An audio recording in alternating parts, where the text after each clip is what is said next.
Hi. So, first I want to start things off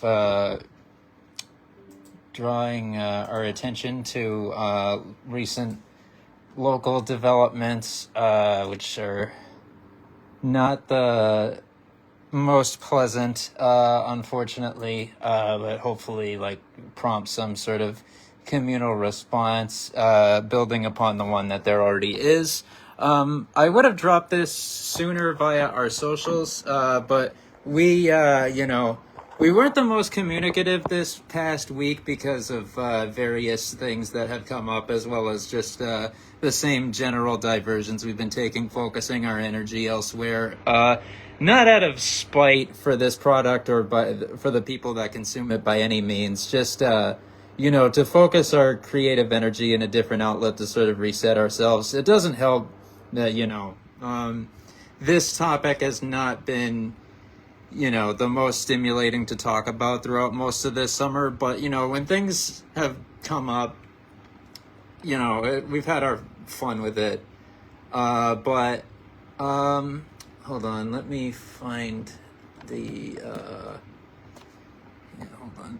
Let me find what I was looking for. I would have pre-prepped, but I had a number of things I've had to do in prep for this episode, so this just was not an option. Or at the least it did kind of get sidetracked, but nevertheless, so recently, the Sweeter family of Methuen, Massachusetts, lost their home in a fire. The damage was just extensive enough to where that and all their personal belongings were unsalvageable. Of course, their son, Trey, who is an active sophomore in Methuen High School and deeply involved with lacrosse and hockey, was affected by that. And this includes having lost all of his sports gear and clothing, which needs to be replaced, especially with the sense of urgency with his school year coming up very soon.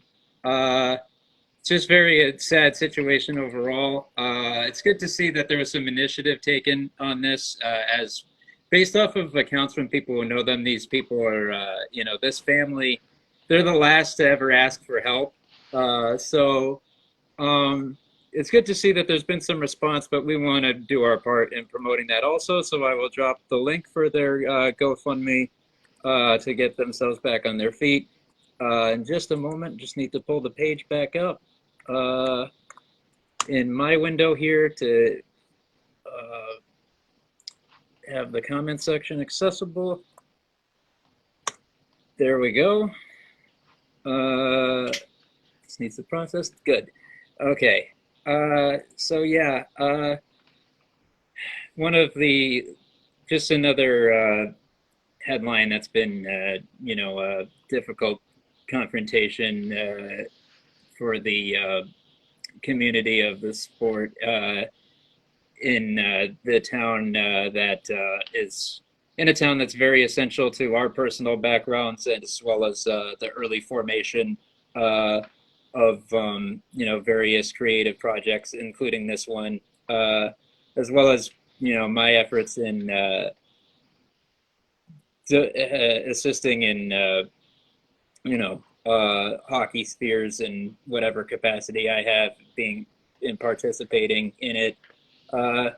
Definitely was difficult looking at some of those Methuen-Tewksbury Red Rangers banners and memorabilia recently for reasons that have been stated on this platform, and which is another thing we took initiative on, promoting awareness of how people can help and honor Coach O'Hearn's memory, etc. So it's been really a tough hang recently, though it was and my most recent journey to really what's sneakily one of the most charming and unique hockey venues in the Commonwealth due to its status as being one of the few, not privately funded and maintained rinks that there are, or privately owned, I should say. Just, and also being distinct in that it was one of the first rinks to be on campus for a public high school, or a high school in general, really, in Massachusetts. Like it was, mostly an uplifting visit and stay. So as the people who are most dedicatedly involved in the sport around here know, the rink has been managed by the same individual in the form of just an absolute icon, albeit a very humble guy, in the form of Paul Trussell, who was also the head coach of the junior varsity team at MHS. He was in rare form, a little bit more open and exhibiting that occasional dry sense of humor streak that he had on that he has on that day, and I figured I might as well, only like tangentially hockey related, I figured I might as well share a good classic piece of MHS lore that he shared with us. So evidently, in the time where Mayor DeZoglio was in charge of the municipal government here, and I should also note that this consequently took place maybe about a week after he had a bit of a faux pas at the Christmas tree lighting at the Riverwalk Park, wherein he was not able to get it going when he tried to flip the switch, as he was under the impression, to quote the man himself, I thought it was like a garage door at home, just push. It's an absolute classic. He and the municipal government had organized a Y2K party to take place at MHS, with the venues, I believe, being the rink, Nicholson Stadium, and the Timony, as like a three-part complex. It was a bit of an intriguing affair, as Trussell recounts it, because they really went all out with the entertainment, such as having professional ice dancers, putting on a very high quality show on that rink surface, for just one example. And what was interesting, so this was in the old building, pre-renovations, more on the lore behind that momentarily. The walls had been painted over, as he described it, to have like a bunch of like Topsfield Fair esque animals on it, like goats and all things like that. I don't know why that was their design choice, but it definitely makes sense given the people involved. They went all out in organizing this, which like makes sense because the way that I understood this is that this event was literally organized under the pretenses that the world was going to end soon. Like, this was literally that, they had legitimately bought into the Y2K hysteria, from my understanding, when this idea was birthed and, put together and facilitated. And I guess that was kind of the vibe in the room, even to an extent, maybe to the rum. To varying degrees of irony, possibly. But nevertheless, the way that Truss recounted this to us when telling this story was that the disco ball dropped, I believe, I guess more whatever New Year's ball style that they used for that, whether it be like a knockoff of what you see in Times Square every year. Another thing that's part of our personal lore for reasons I will not say so as not to disrupt the vibe. I'm not above it on a normal episode, but, I'm trying to keep things somewhat wholesome here, even while taking digs at certain individuals. Nevertheless, when the ball dropped, I believe over the ice surface, Trussell basically said everyone looked at one another at midnight on January 1st, 2000 and thought, huh, we didn't die. And I was just like, yeah, that sounds about right for that era of Methuen history.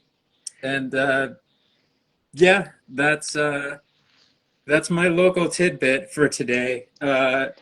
Just another piece of idiosyncratic history, and uh, a high school that was originally designed with an open classroom concept, ergo entailing that there were no walls separating the different classes, which you know, there are many instances of that being exploited, but like for one example that maybe could be fairly innocuous, hypothetically, you could like write a message on a piece of paper, crumple it up, and throw it at someone in the next room.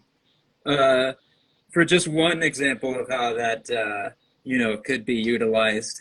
But nevertheless, eventually they got that new building, which is you know probably better than even a number of colleges, even within the Commonwealth, despite the great learning institutions that there are there.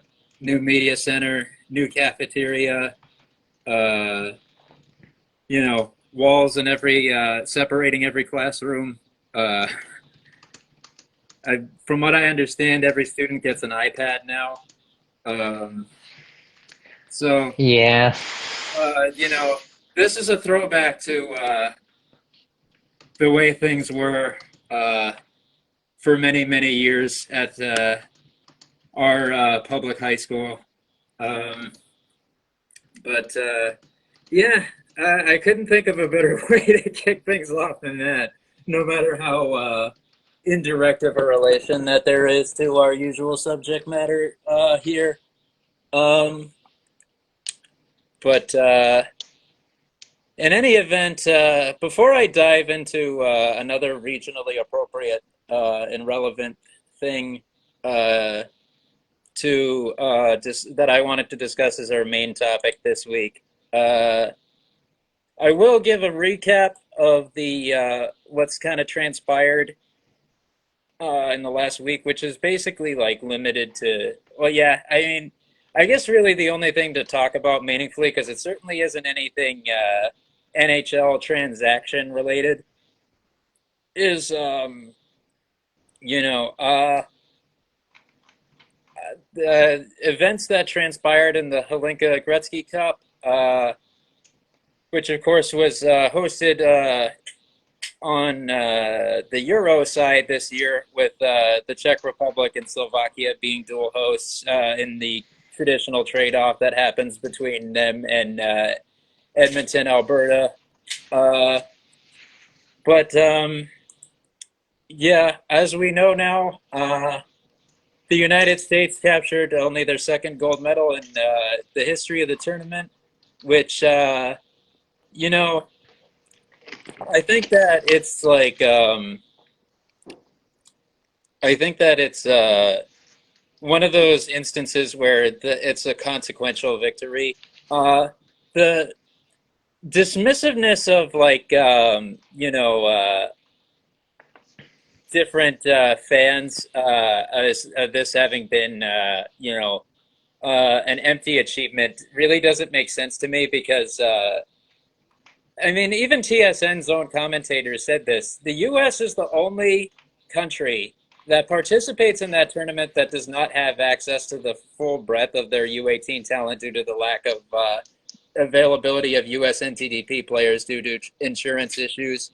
Whether or not those guys, especially with the current uh, and recent classes that they've had, you know, with this year and this past year and this coming one probably being down seasons for them, in contrast with past classes, like you know, nevertheless, their pool was more limited, so it's like you can't be dismissive of this achievement. There's a reason why it had only happened once before, because these guys had their chips stacked against them, and it was absolutely puzzling to me,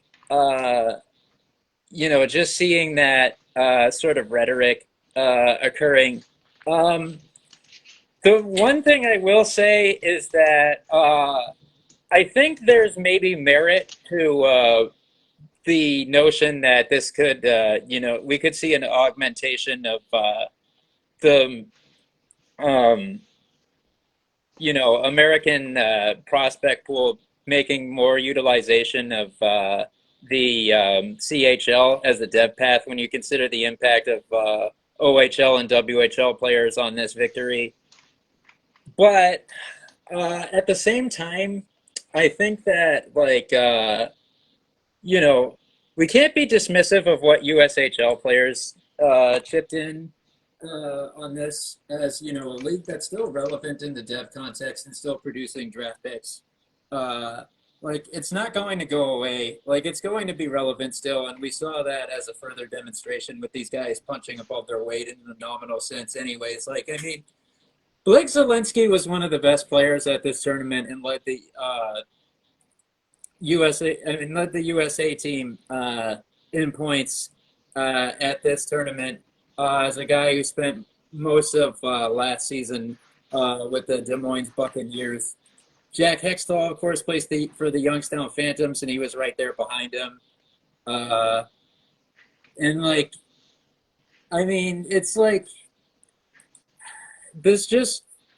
think it's just one of those very cherry-picked things. No one just wants to give these guys a hand as this part of one of many streams of successes that the U.S. has had at various tournaments within the last couple of years, with the ball really beginning to roll at the 2024 WJC. And plus, I held, and I think many others did, that, when the U.S. had the advantage, albeit, there wasn't as big of a gap as you might think in a traditional sense when considering the 2024 U18s, when the US NTDP class, which, that one was very, very good, and ultimately were their own worst enemies in, lost in the gold medal game for,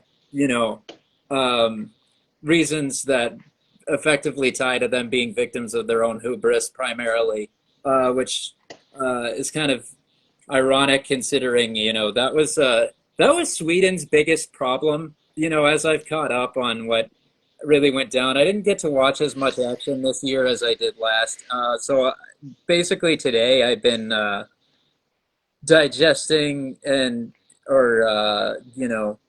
the wider breadth of what occurred as I've watched condensed game recaps and prospect shifts, some of which are quite lengthy. I'm literally in the process of watching a nearly 27-minute one for Keaton Verhoff during the Finland game, which I did catch in real time, but I thought maybe this would be a good chance to catch some things that I missed, just didn't pick up on in that particular moment when I watched it on a day that was incidentally my birthday, actually, last Monday. I started things off doing something that I enjoy, which was nice. But in any event, hold on just a second. I was I think that there wasn't as big of a gap as people would think because, partially they have pushed back the U18s to add another, a larger number of guys who were eliminated from the CHL playoffs to those rosters. And for another, they just had a good group of guys. Gavin McKenna was nearly as effective as James Higgins in that tournament as an individual, to cite just one example.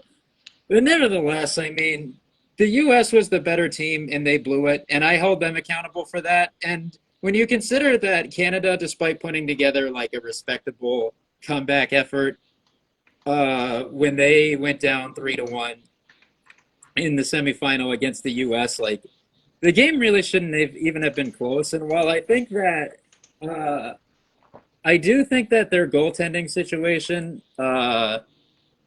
like kind of hindered them, even though Betts did have two shutouts in that tournament, including in the bronze medal game against Finland. Like I think that the biggest the biggest statement about this game is that the superior group underperformed, and I like when it mattered most.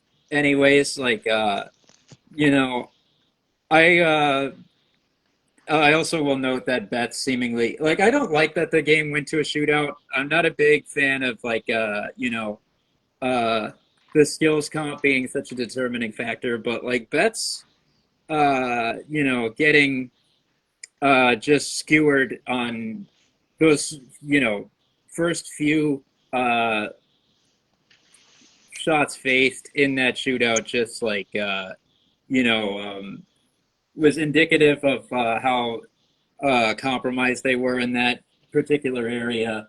So it's not like it was totally immaterial either that they just got absolutely destroyed when it got to that point. Um,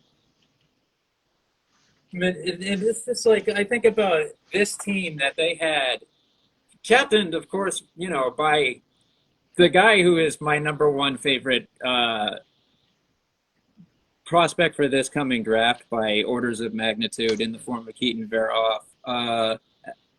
And, just possessing like a considerable amount of talent and just more depth overall. Like, you know, why was this game even up for grabs when you consider the talent pool that was available to them in contrast with that of the United States? But to get more individualized with it, um, with my analysis and reflections, I did like, as I tracked the activities of individuals involved, it makes sense that the Mathis Preston article that I wrote uh, some time ago got a pretty good amount of passive hits uh, while this was going on because I did see growth in his game. So I think that the part of his hockey IQ offensively that was already well developed was his ability to find soft ice and to get into lethal shooting positions. But as he's, developed, I also has noticed that his sense of timing and finding good routes in other off puck contexts, as well as just activation generally, et cetera, et cetera. I think I'm seeing that part of his game grow. I'm also seeing him, like challenge opposing players with the puck in efficient manners as well. I dare I say, like I also thought similarly about Landon Dupont as well. Like I think we're seeing some steps up for him, which makes sense because I mean, as a defenseman that young, uh, these are just such like valuable stages where you're seeing big leaps in on like a year to year basis. And this is saying a lot. It makes me worried for the WHL this coming year about what he's going to do to them. Like, especially you know, as that league's environment is going to transform and probably take a temporary hit to its overall strength. Like this weekend, the WHL is not prepared for like Landon Dupont that's only getting better. Um, but also, of course, another guy I wrote about, Marcus Nordmark. I thought I saw some growth in his situational awareness as well as another guy who kind of fits like a similar mold. Like, there's just both of these guys are just becoming smarter in different areas and more perceptive, more timely, and showing like a broader uh, amount of strengths. And like that was another thing that I was, really riveted by and content with, all things told. Um, it's been an interesting, uh, you know, chance to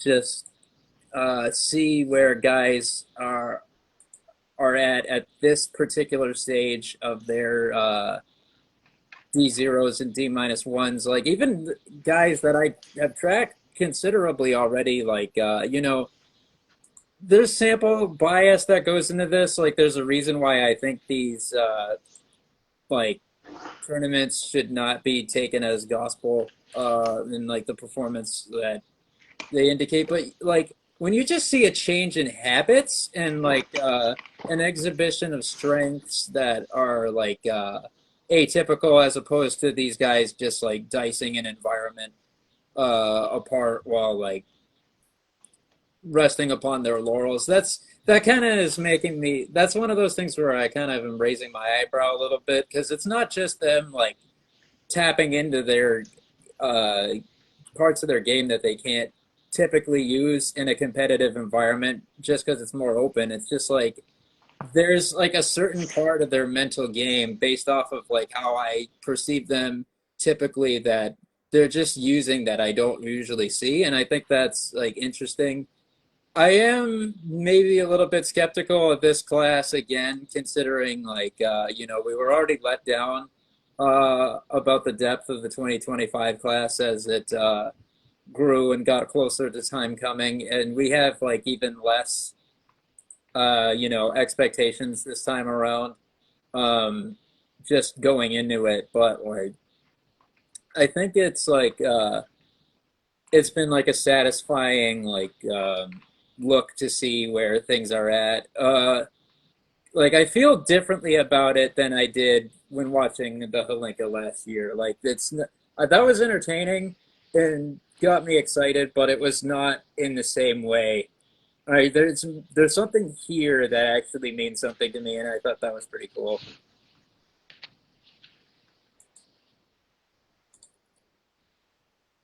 But now, let's see. Um, let's get into what has been kind of a common theme for us. Dive into collegiate hockey history here as we continue to get hyped up for, on a semi-relevant note, what is going to be one of the greatest, and most exciting collegiate hockey seasons ever. If this, uh, influx of talent and just recruiting possibilities and all of that, as well as the transformation opened up by the continually evolving NIL environment changes um, occurred. So this week we're gonna keep it local again, as we did a couple of weeks ago, and home in on something, or a few weeks ago now, really. Although, of course, we did touch upon that a bit, and it'll even be relevant now as we tackled Bruce Parker's coaching career in our most recent episode, which, of course, included many unusual and unexpected diversions, including a nod to an individual named Dick Bradley, which is definitely one of our all-time highlights. But nevertheless, we will be discussing this week the history of the rivalry, which is very regionally relevant and impactful for us, albeit, maybe undersold in some ways, between UMass Lowell and Merrimack College, particularly going back to both programs' very decorated times in Division II, albeit UMass Lowell even more than Merrimack, as we'll discuss. What's the best thing I can do for myself here? Take a look at. There are a lot of different ways I can take this, but there's one particular thing. Yeah, there is a guy. Maybe this means something, but I feel like there's a main character in this whole thing uh, that really kind of was like the focal point of like what that rivalry meant historically, in the form of the guy, the man, the legend, who is still, even after all these years that Norm Bazin has been behind that bench, the winningest coach in UMass Lowell history, in the form of Medford's own Bill Riley Jr., who, to tie it back to a few weeks ago, was actually one of, and I might have even mentioned this, but one of Jack Parker's teammates at Boston University when those two individuals were both players. Uh, but hold on, let me frame this exactly the way I feel like I should. Yeah. All right. There's one particular aspect of this that really gets things interesting. Uh, of course, when UML kicked off their hockey program, of course, the institution itself has had some different identities over the years. Like, of course, the college itself. Let's see. Let me make sure I remember my details precisely. Yeah, there we go. It was a merger between Lowell State College and Lowell Technological Institute, which with Lowell State being on the south side of the Merrimack and Lowell Tech being on the north side, uh, with the source describing it as each institution following its own path of expansion throughout the 20th century.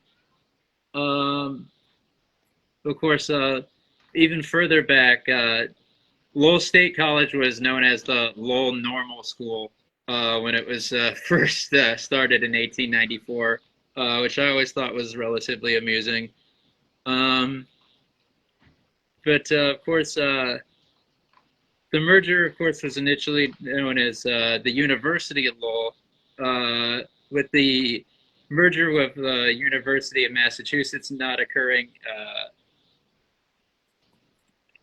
This or the system as a whole, of course, it has a distinct identity from other institutions within that system, especially it being distinct from the flagship institution, UMass Amherst. And might I add, UMass Lowell is also the top-ranked public school above Amherst now. So, in any event, this is we'll keep it off the academics and all of that. But nevertheless, that the early years of the program that is now known as the UMass Lowell Riverhawks, the team was known as the Chiefs, and their history early on was nomadic. For one thing, they didn't. It took them a number of years to have a primary home venue, and additionally, they had no conference affiliation besides a loose one with the surrounding schools and the ECAC, as is described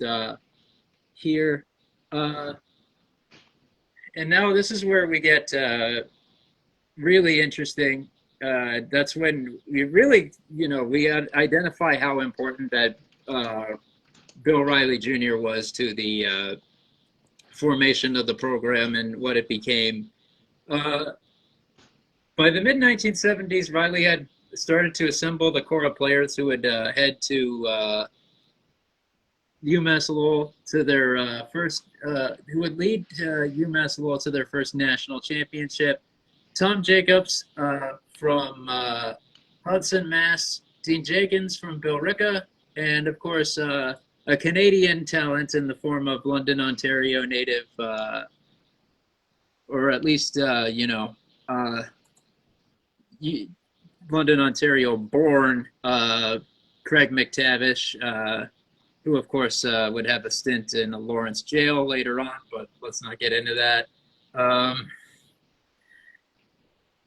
in any event, uh, let's see. However, an envious spat began in the Merrimack Valley between Lowell and Merrimack College, just up the road in North Andover. Because Merrimack really started with the superior hockey apparatus, with a head start in being like a concrete program. Uh, Although they'd be usurped as the more relevant program at this stage in due time, as we will discuss soon enough. Because Merrimack were national contenders.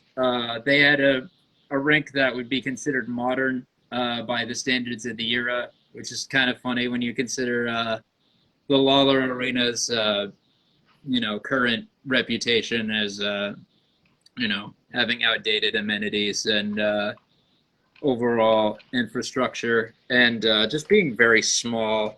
Like, I like the charm of that thing. I hate to admit that. Although, I mean, in my defense, I do have about as many memories there, some of which are even more precious than at the Zongus.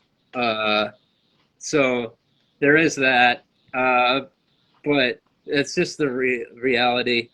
Up until the 1978-79 season, the Merrimack UMass Lowell rivalry stood at 113-1 in Merrimack's favor. Let's see, as recounted, if I have my facts right here, let's see. I just want to make sure I got this right. Yes, so one of the most relevant, while Bruce Parker will perhaps not be the most relevant coach that Merrimack had when discussing this dynamic, he does play a part in the early history of things beginning to change. The narrative goes that with the new postseason tournament being sponsored by the NCAA in 1978, Merrimack crushed the competition, including UMass Lowell in the ECAC tournament, and followed it up by going on a tournament run without challenge, defeating both Mankato State and Lake Forest College by a combined score of 18-3. I feel like I even gave like a rundown of that, of like all the way down to some fine details when recounting Parker's coaching career a couple weeks ago. But with some advanced scouting, Coach Riley believed 1979 was the year the Chiefs would jump onto the national stage. With the help of his student section dubbed the Wildmen, Riley wanted to crack the Merrimack goalie Gilles Moffett, as their defensive depth had taken an early season hit. Their first meeting came right before Thanksgiving, and a theme of turkeys became prevalent in the Wildmen's antics towards Merrimack. The leader of the Wildmen went as far as to send superimposed pictures of a turkey attached to the Merrimack goalie to his dorm room. Even Coach Riley had a troll up his sleeve, and it's interesting that they chose to use that word, but I'm not mad at it. Let's see. And sent the Wildmen's leader up to New Hampshire to purchase a turkey and tie it up in front of the Merrimack goal. Once the turkey was on the ice, a low wild woman ran onto the ice to rescue it. However, the pranks and trolling didn't faze the Merrimack goalie. We outshot them something like 3-1 because they were so weak on defense, Riley recounted. But wouldn't you know, they still tied us 3-3. It was all our own fault because the goalie was damned if he was going to let the puck into the net. Let me read some. This was published on USHO.com back in 1998. Interesting that they went with such a throwback. Let me see what other details can be had here. This was written by David Hendrickson, David H. Hendrickson, to be precise. Let's see. This whole article is damn good. I'm gonna drop this as a source, but let me present some highlights from it, because this definitely is useful, but I don't want to dive too down the rabbit hole in the interest of time. Let's see. If anyone wants to take a gander at this. feel free. Let me go. Let's see. A postscript to the story occurred at a practice the next week when two men showed up and flashed a badge at Riley. You the coach here? They asked. You Bill Riley? Yeah, he answered. Well, we've got a live turkey down at the dog pound, they said. You've got to get it out of there. Oh, that's not my turkey, replied Riley. That's Tom Lawler's turkey, who, of course, as we know, based off of the name of their home venue, was their head coach of Merrimack at that time. The two men shook their heads and walked away. It's absolutely absurd. What are some other good gems here that are relevant to this specific dynamic? Let's see, the zip code speech. Ah, yes, here's a good one. With their Division II national championships under their belts, the U-Bowl Chiefs had at least reached parity with their neighbor Merrimack. This fueled the rivalry, as did the Teapot Tournament, a D2 variation on the Beanpot that involved Lowell, Merrimack, Salem State, neither Bowdoin or Holy Cross playing at the Boston Garden. No matter what other teams were on the schedule, a chance to beat Merrimack was something to be savored. For no one was this more true than for Riley, who was more than ready to make sure that his kids were focused. A master of the locker room speech, he had once been asked by the on-ice officials who could clearly hear him in their adjoining room through holes in the walls that the pipes went through, if they could tape record his comments for use at their year-end banquet. This one time against Merrimack, though, he outdid even himself. I was ranting and raving. I got to the end of my vociferous dialogue and said, I hate Merrimack, I hate their school, I hate the color of their uniforms, I hate the Indian chief on their shirts, I even hate their fucking zip code. One didn't even have to know that the school zip codes differed by only one digit to appreciate that one. I had just run out of things to hate, he says, laughing. What you have to understand, he adds with a straight face, is that we had always looked up to Merrimack, so what I said affectionately. Let's see. Man, those probably were the two best and most idiosyncratic gems of that time period. Let's see.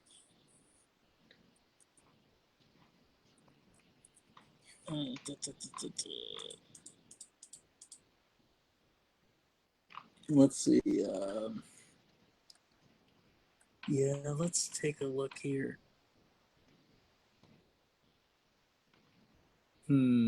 Yes. So moving forward, going into the 1979 season and speaking at an alumni dinner, trying to drum up support for the hockey program, Coach Riley wrote a very big check with his wordage toward the upcoming season. We had an alumni fundraiser before the season. Let's see. And I was up on the podium trying to jazz up the alumni, Riley related. I don't remember what I said at the beginning of my speech, but at the end I said that if we don't win the national championship this year, it will be a disappointing season. Still playing at Skate 3 in Tingsboro, Coach Riley sought to distill an attitude of us against the world, according to members of the 1979 Chiefs team. Team morale was not very high, and the Chiefs struggled in the early part of the season. We were playing like a bunch of punks, says Riley. I was so mad I hit the locker room door as hard as I could to prove a point. Sometimes you role play as a coach. I couldn't even put tears in my eyes to emphasize a point. But this time I didn't have to role play. I was really mad. As soon as I hit it, I knew I'd broken something. The next day I walked in and had it in a cast. I was hiding it inside my sports jacket. For 3/4 of the pregame meal, I looked like Napoleon. Of course, there was no real hiding it. It was pretty embarrassing, says Riley. I go to the bank teller and she'd say, what happened to your arm? Oh, you don't want to know. No, tell me, what happened to your arm? Well, I punched the locker room door. And she'd give me that look like, oh, how childish, how juvenile, how immature. After that point, UMass Lowell went 24-2, and with the addition of future All-American Paul Loans of the Blue Line and Mark Jenkins, who had transferred from Union College, forging a pro contract to use his last year of eligibility. Foregoing, not forging, obviously. To use his last year of eligibility to play with his brother Dean. Things began to click for the Chiefs, and even rival Merrimack could not escape the wrath of the Chiefs, who had been 13-1 as up until 78-79, as aforementioned. After nearly beating Salem State College in the ECAC championship, Lowell made their first appearance in the Division II National Championship. Being hosted at the Volpe Center in Merrimack gave Lowell de facto home ice, and they cruised past Illinois Chicago in the semifinal game and made very easy work of, go figure, Mankato State in the championship game, winning 6-4. Of course, that after this point is when they moved into the Tully rink. Let's see, and making the barn on Route 129 a permanent home for the Chiefs. The program was rewarded with 2 more national championships in 1981 and 1982 with the same core group from the 1979 run. In 1981, hold on just a moment.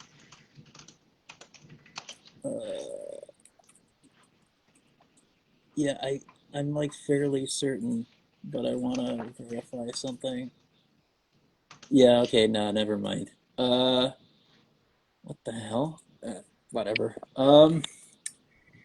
Let's see. In 1981, UMass Lowell was facing Plattsburgh State. Man, it is interesting seeing all these programs that have been very relevant to our existence over the last couple of years come up in this context. For the championship at Tully Forum, knowing that Dave Poulin on Plattsburgh State was prone to spastic reactions when thrown off his game, Coach Riley set in on him to take him out of the game mentally. Poulin was to be pressured, hit, and squeezed by the Chiefs players. The strategy worked until Poulin, who had been sent off the ice early, ran into some trouble in the locker room underneath the stands. Let's see. The kid was so mad he started pulling the pipes off the wall, says Riley. Eventually, he pulled off the water pipes. The rink manager came over to me while the second period was still going and said, "Listen, Billy, that big forward Poulin from Plattsburgh pulled the pipes right out of the wall. There's water spraying all over the locker room. What do you want me to do?" I said, "You know what I want you to do? Don't do a thing until the third period. Then turn the water off." Sure enough, the Plattsburgh team was going into the third period for the national championship, and they had water spraying all over their locker room during intermission. They probably went in the showers to stay dry. During this time, the rivalry with Merrimack was a more even match. The hate, or one might say envy, for the school in North Andover burned the same in Coach Riley, nevertheless. Which, of course, is that coincides with the zip code speech. And now that, of course, is when the transformation begins.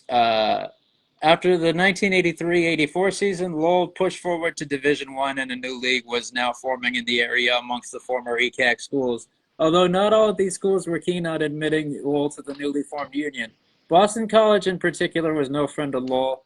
The Chiefs had beaten them as a D2 school, and one could speculate did not want to view Lowell on the same level as fellow institutions joining Hockey East. Clarkson and St. Lawrence were considering joining Hockey East and carried voting powers at this time. In the 11th hour, both schools voted Lowell into the league and then committed to joining the ECAC. Coach Riley later recounted, "This was before cell phones, and I dropped a lot of quarters into pay phones at the rink making calls. I think I spent more time on the phone than I did on the ice. It was stressful, and it took a lot out of me."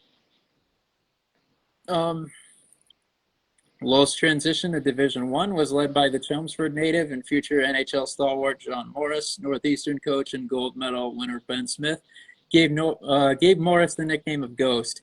He'd be in front of their defensemen, then vanish and reappear in front of them. Let's see. John Morris is the all-time leading scorer in Hockey East history still, recording 177 points over his 4 years with the Chiefs. That is probably out of date, but let's see. The Chiefs posted their first 20-plus win season at the Division I level in 1986-87.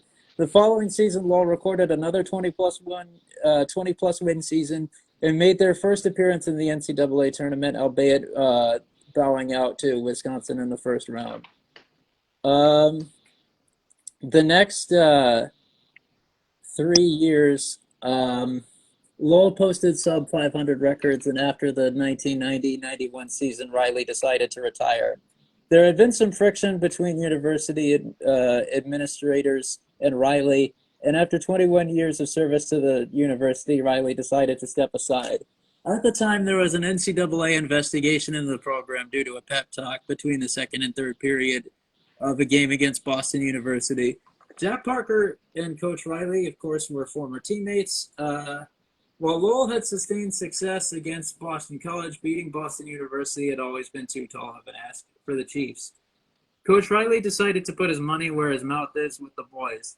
Unlike a lot of schools, the university never fed the guys after the game. They were just supposed to go out on their own, even though they hadn't had anything to eat since before 4 o'clock in the afternoon. So I gave a pep talk between the second and third period. I threw down a couple $100 and said, listen, if we win this game, the party's on me. The Chiefs won the game, but the incident was the icing on the cake of the cantankerous relationship that Riley had with the then current administration. Let's see.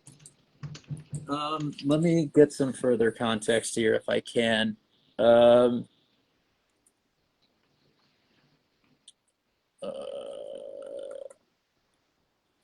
Let's see. I looked at it as a chance for them to go out as a group and sit down and savor their victory. They say that I wanted to, they said that I was paying the kids, but it was just the pizza that was on me. Sometimes the pioneers are the ones with the arrows in their backs. The president that we have now, here now, and was there at the time, never wanted us to go to Division I. I got a lot of things done here in spite of his wishes. Even when you beat your boss, you still lose down the road. To get specific about that game, it was a curious dynamic that evolved over the course of action because this was a situation where they had to protect the lead because they led by a goal and going into the third period, and they ended up doing so successfully. So, like, it was, a tense and dramatic affair, and it worked out. But it is funny, how this is like just something that would be a total nothing burger nowadays, considering how the environment has evolved. It wouldn't be an issue at all. It'd be normal, and I'm sure that's like how things are handled now. But like, it's an interesting juxtaposition for sure. And I just like it's another thing that reminds me and frustrates me about how overzealous the collegiate environment was or could be at that time. Even though, of course, this is an indictment of the U Lowell administration of the era rather than NCAA itself, but like nevertheless, like definitely not something that would happen or be any consequence nowadays. But yeah, like it's funny how like let me see if I can just dig up a little bit more before we turn the page.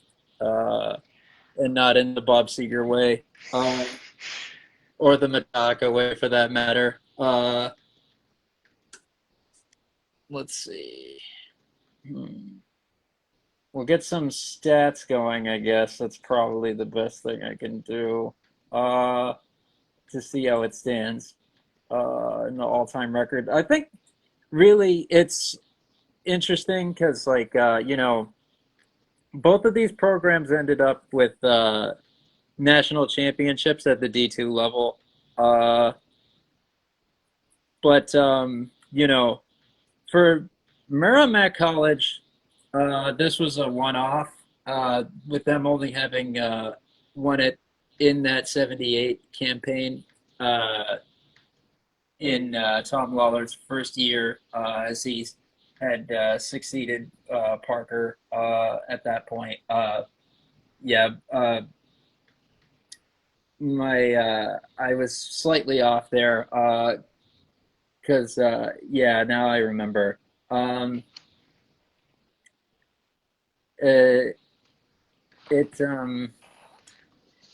Albeit the success that Parker had, with him having some very, very respectable performances. I knew he wasn't the national champion anyways. Like, I knew that had come just before his time, actually. My bad. Yeah, that's it. Um, due to, of course, Tom Lawler's untimely passing. But nevertheless, yeah, he had an ECAC tournament championship to his name. At least one really good uh, uh, national championship run. Another ECAC 2 championship game performance. Another ECAC 2 championship game berth, albeit they would lose that one to UMass Lowell, appropriately enough, during his time. Uh, but of course, good succession of coaches there. But nevertheless, the consistency of their heights uh, that U Lowell hit was not so. Despite Merrimack getting there first, was not something that they found, as they were usurped as like the preeminent power in that sport. Um, and it seems to just effectively remain that way, with both, having transitioned to D1. Which of course, like you Lowell had the three D2 tournament championships, as mentioned. They have a Frozen Four appearance to their name. Uh, you know, three conference tournament championships in Hockey East. Two regular season championships. Uh, and with Merrimack, of course, they have just three NCAA D1 tournament appearances: 1988, 2011, 2023. They have yet to appear in a Frozen Four, as UML has, albeit that was as of yet a one-off.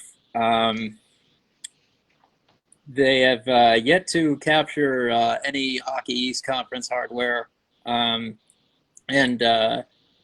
the extent to which I can find the head-to-head right now is that since 2008, UMass Lowell has dating back to the matchup on November 25th, 2008, to their most recent on February 1st of this calendar year. UML has a 24, 14, and 5 advantage in that matchup. So, like, as much tradition as there is imbued into this rivalry, you know, and to take nothing away from Merrimack's overall stature, considering, they've put together some respectable seasons. I think, like, the Mark Dennehy hire as head coach was the beginning of something of a cultural transformation for them, especially in contrast with some of their punching bag seasons, such as like in the Chris Sereno era from '98 to 2005, where they really took it on the chin with a record of 78, 149, and 27 in that span, for just a 360 win percentage. It's just like they still have not even caught up to their regional rival, never mind, other programs in the conference. And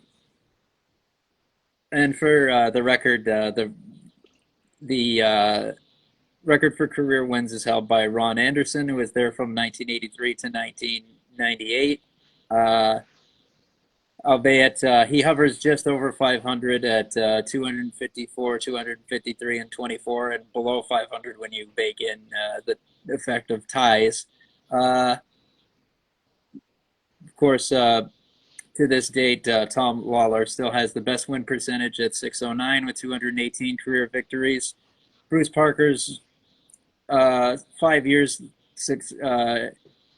subsequently were quite respectable at 176 and 5 for a 566 win percentage. So, a good succession there, but not really that same growth. Not even like really the same amount of NHL talent level production. Uh, NHL talent production level.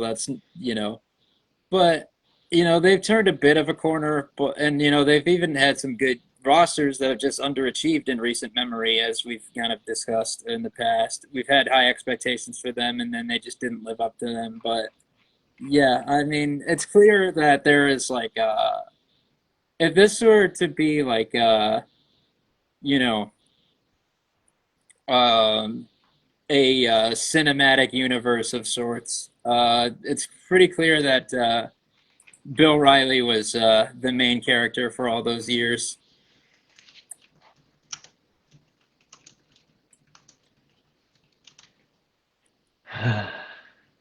Yeah.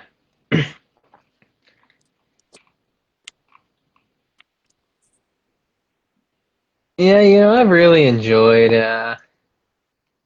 the history of both schools. Love what UMass Lowell has accomplished.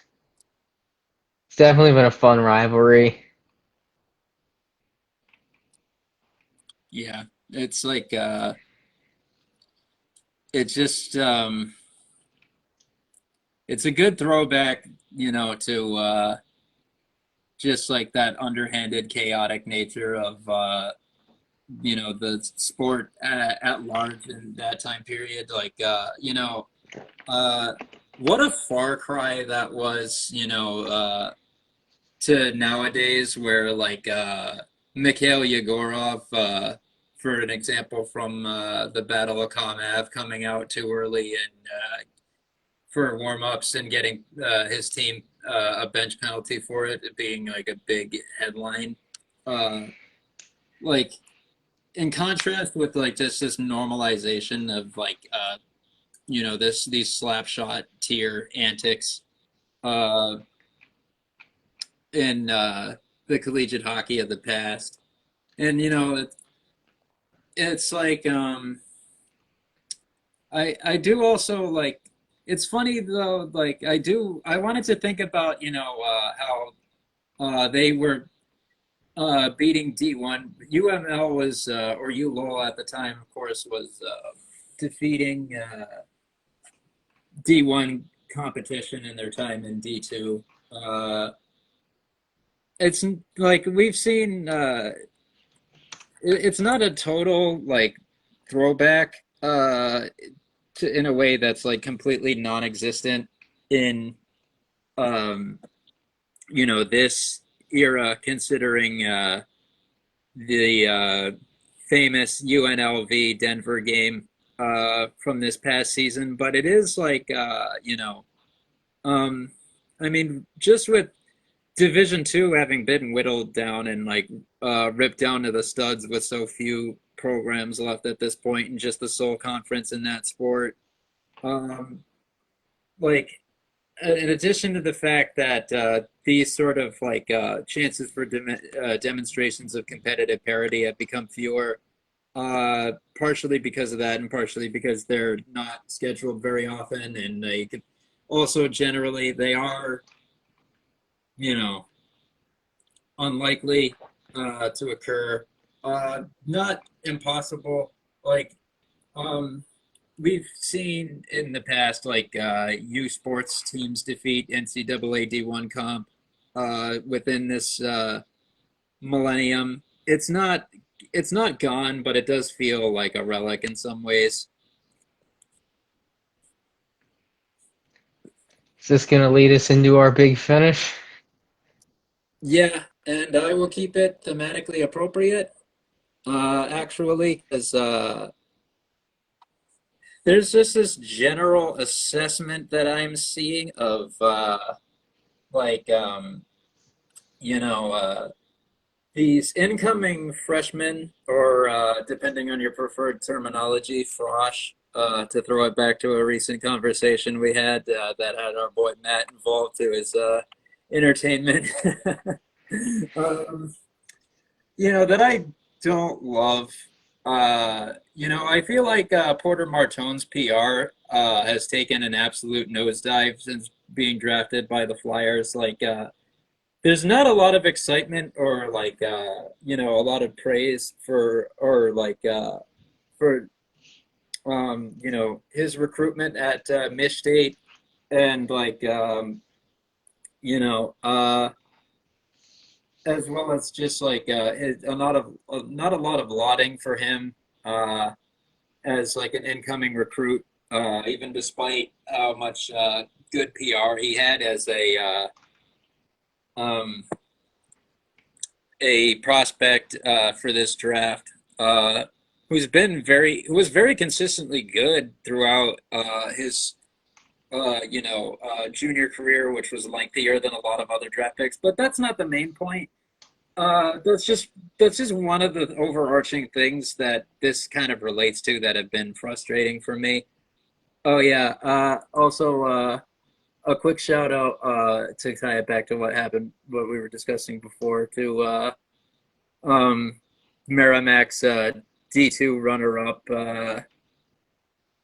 status at the NCAA tournament in 1984, albeit they were defeated by Bemidji State, uh, 14-4 in aggregate in the two-game leg format, two-leg format at of the time. Uh, but anyway, that addendum aside, uh, I gotta be real. I understand the excitement around Jack Ivankovic, as he was one of the best goaltender prospects for this past draft class. Um, and it's just it's a bit atypical for uh, he's basically like a true freshman goalie as much as you can be for as like a CHL recruit as an 18-year-old. But um and I think he will probably be aided by being in a better team environment than the person who I'm going to name by virtue of going to the Michigan Wolverines. But for purposes of experience and individual acumen and team accomplishments, as well as just uh, the overall poise and skill level that's developed over time that comes with that. Yeah, Ivan Kovic probably has the higher ceiling in the long run, but I do not believe that he should be ranked higher than incoming UMass Lowell freshman Austin Elliott.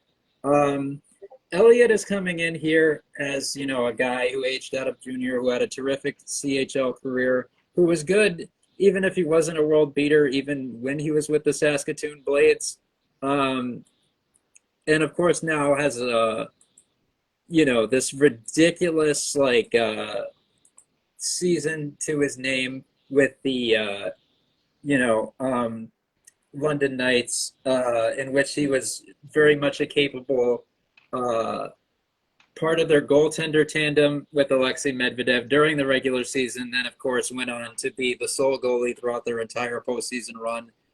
Won them the OHL championship. Not as like the sole or even main driving force, but as the guy who did more than he needed to. Not he didn't. I would say that he did more than just like the baseline level of competency. Then exhibit that in the process of winning them that OHL title as emphatically as they did, and then go on to win the Memorial Cup in that same season, putting in all those starts. He's coming in with all this valuable experience and developed skill over time. I think that he should be treated as like the prime goaltending recruit for this coming year, at minimum for guys that are coming from the CHL.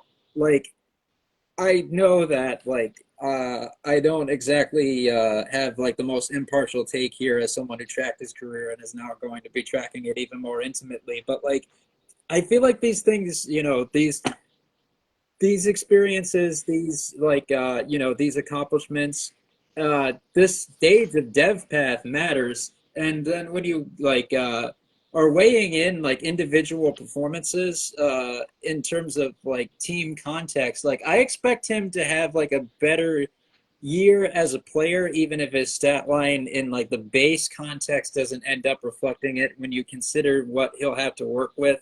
Uh, you know, because like he's going to be playing for a defensive team, but also surrendering like a lot of shots, as is the standard for that team. Like he's going to be facing a considerable number of shots against because of the approach, while also not having that same offensive firepower that due to differences in recruiting prowess and ability, as well as systemic emphases between these two programs. Like, if you, as far as I'm concerned, like this is not even something that should be. This should at least be a conversation, maybe like. But I also think this should not be an uncontroversial take in such discourse. That's the way I would put it. For this week, I'm gonna try to keep it mildly connected. Looking at some of the recent roster moves for Genevieve Servette over in the National League in Switzerland. Recently signing Jimmy Vesey, son of Jim Vesey, a Merrimack College legend. Effectively, maybe ending his NHL career, but after Servette won Champions League for a Swiss team for the first time in 16 years, re-upping and pulling in Jimmy Vesey and Jesse Puljujarvi, big name maneuvers for a team that was pretty successful last year, and very interesting that they're starting to pull some U35 talent out of the NHL. Based on this talking point, it is a very slow week this off season. A very slow off season when we've talked about, or I've at least talked about the Japanese league and the Swiss league in our last two episodes. But we're getting closer to preseason and more substance across all of these leagues. Yeah, D3 and D1 season schedules are coming out, so we're getting definitely getting closer. Yeah, I'll tell you. Uh, well, I will of course not have a boring weekend as is. As the Let me double check on this.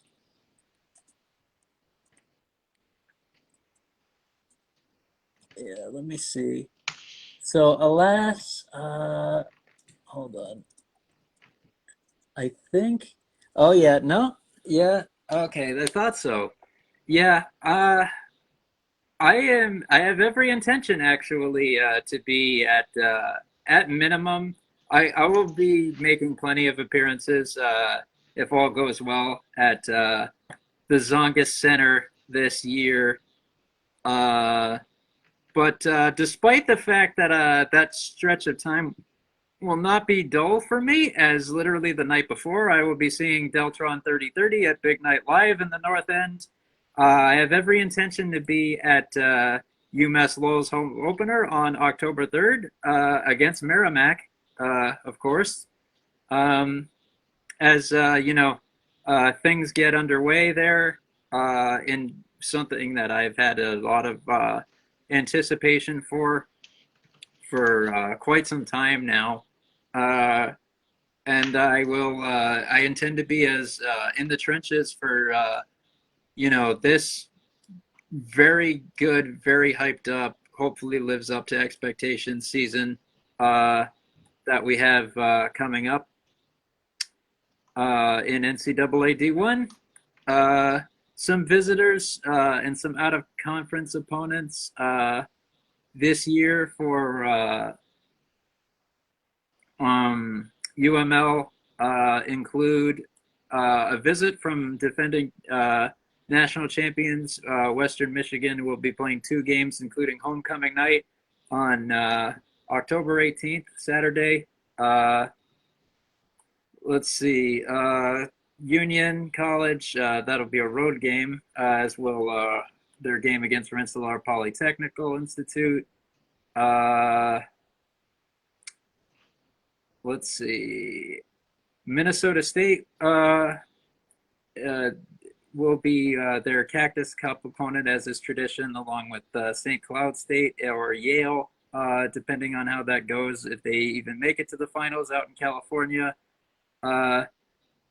Clarkson and St. Lawrence will be their opponents at the Adirondack Winter Invitational, as is custom, over in Lake Placid, New York, at 1980 Herb Brooks Arena, of course. Let's see. Some other noteworthy matchups include, in conference, of course, this I also would be remiss if I left out their away games against Mercyhurst out in Erie in late October. Appropriate, they'll be in Erie at an Erie time of year. Let's see. Some visits include, of course, what could be very well a very good Providence College team, including Roger McQueen, visiting on Manning School of Business night on November 1st. Of course, also can't leave out a visit from Boston College on December 5th, which is a Friday, before they head down to Kelly Rink the following night. And of course, Boston University visits on January 17th. And of course, they finished the regular season against them on March 7th at home as well. Really good schedule here. Some really good games to look forward to. Really good promotions, as is part of the charm of the Zongus experience. Look forward to being there for as much of it as possible, and documenting my experiences in this very unique point in time, as a lot of the transformations we expected to occur when we first started this have occurred in real time. It's been an honor and a privilege to witness it all. But on that note, we will, as announced previously, have to take another week off, a week from today. This time, of course, at least we gave you prior warning. We apologize again for our lack of communication about last week. It was just something of a blindside, and then, of course, these personal matters that came to it took priority. And then, of course, things just were a bit of a whirlwind this week, so we were never able to follow up as part of, this sort of vacuum that we've fallen into throughout most of this summer, as well as different wrenches that have come up.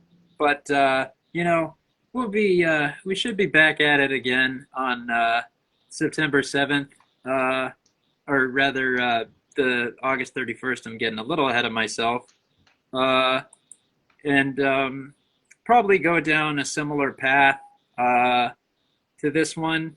Maybe another rivalry will be the topic of discussion, maybe even another New England rivalry. We'll see. But we will attempt to, be a little bit more driven in terms of getting some content out and being more in touch with you guys to make up for this lost time. I can't promise another article too soon, but I have been doing some preliminary work on the next one. I know what direction I want to take it in, and I think it'll probably be not as immersive as this last one on the Oshawa Generals, but might be a little bit more relevant to modern tastes, and might provide some entertainment. So hopefully that satisfies the readers, and of course, I have to thank you for always, as always, for continuing to support our product. Thank you, of course, to everyone who listened / watched tonight. Thank you to everyone who is checking us out on Spotify and YouTube. We'll see you again in a couple of weeks. Take care, everybody. Have a great night.